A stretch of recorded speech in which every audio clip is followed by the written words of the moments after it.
Hi, my name is Nandita Jairaj, and I'm here to tell you a little bit about the 2023 Nobel Prize in Physics that was awarded to Anne Lehoulier, Pierre Agostini, and Ferenc Krausz.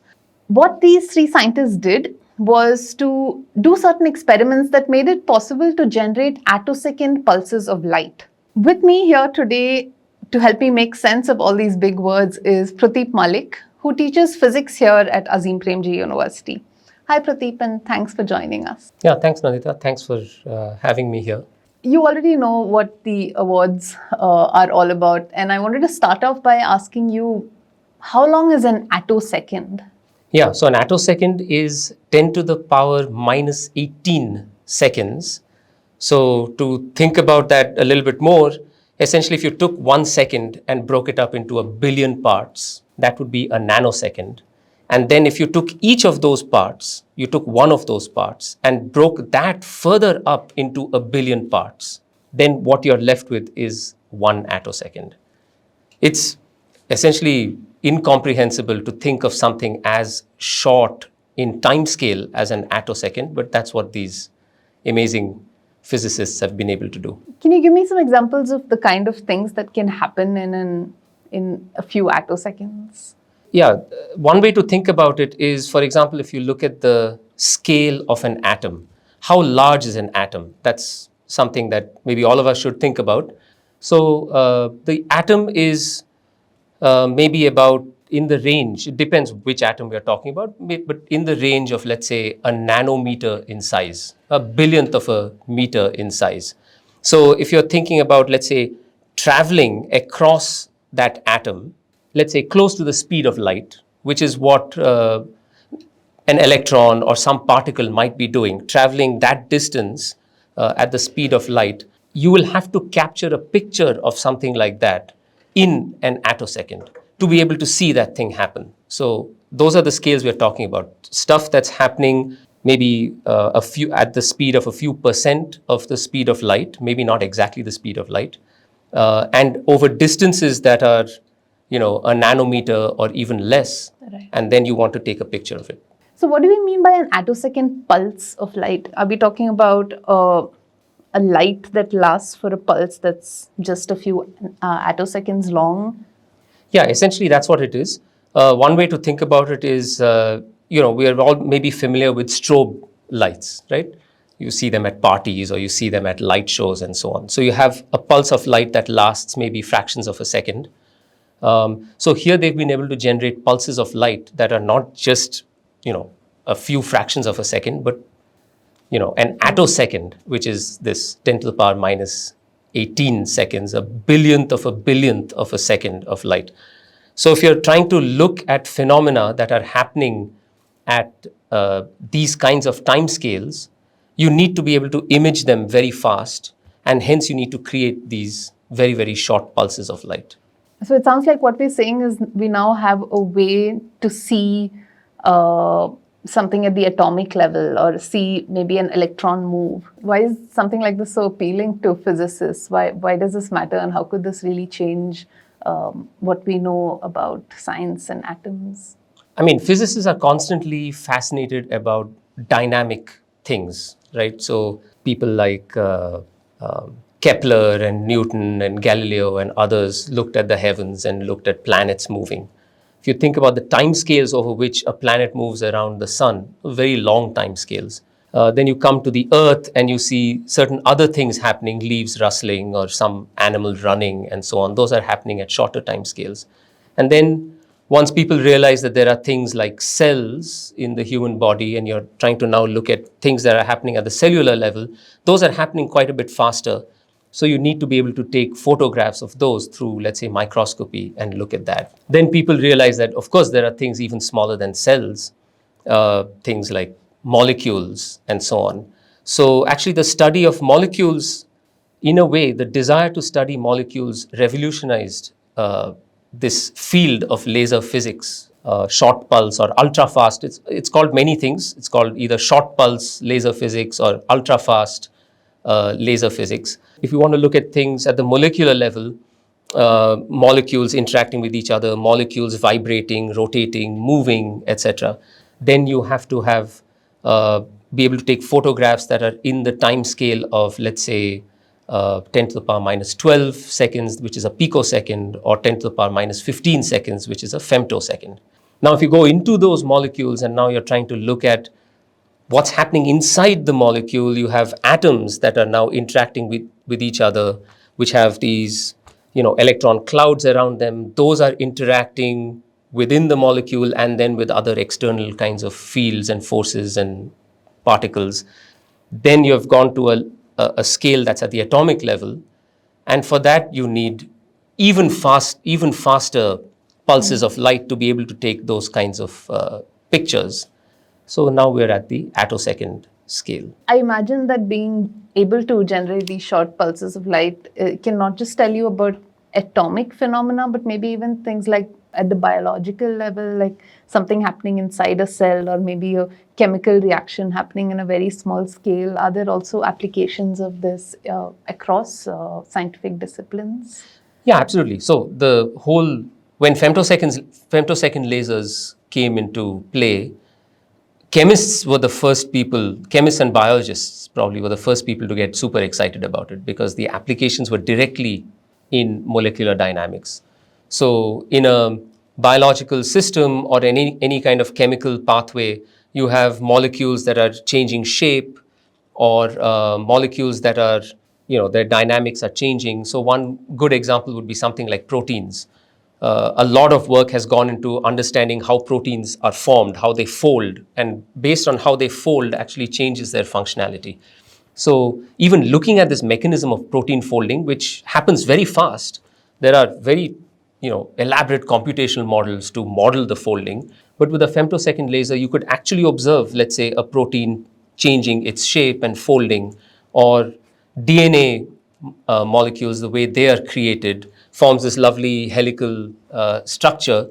How is that helical structure produced? If you wanted to understand the dynamics of it, then you would use something like a femtosecond laser. So that's, over the last 10, 15 years, a lot of these chemical dynamics and biological dynamics of molecules have been studied with femtosecond pulses. And now we're at a level where we're now looking even deeper into smaller scales, and looking at individual particles, not just molecules and atoms, but looking at electrons. And eventually we may want to actually look at the nucleus, which I would imagine would require even higher frequency pulses to look at things that are happening at the nucleus level, because the nucleus is even much smaller than the electron cloud that surrounds a nucleus. So attosecond pulses, the way they actually help us understand atoms and what's happening around these electron clouds that are around atoms.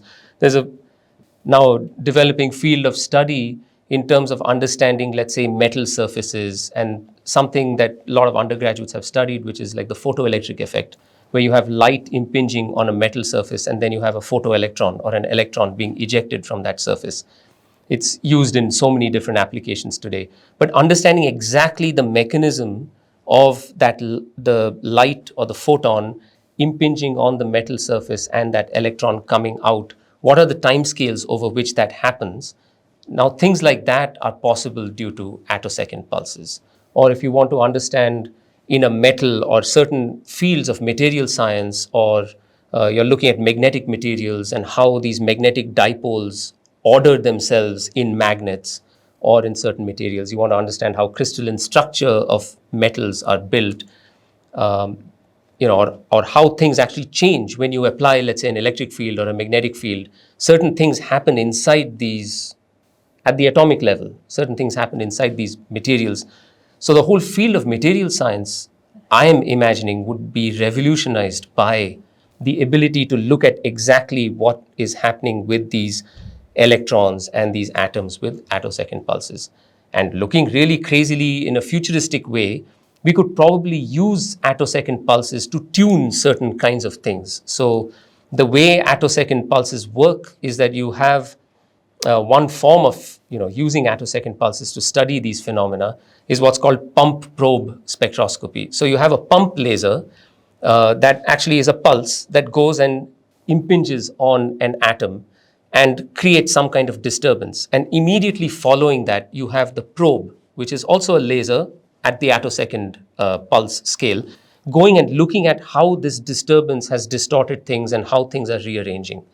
So we could then, the next thing would be to actually go and use this to intentionally create certain kinds of, distortions and disturbances at the atomic level and maybe tune materials and create different kinds of materials.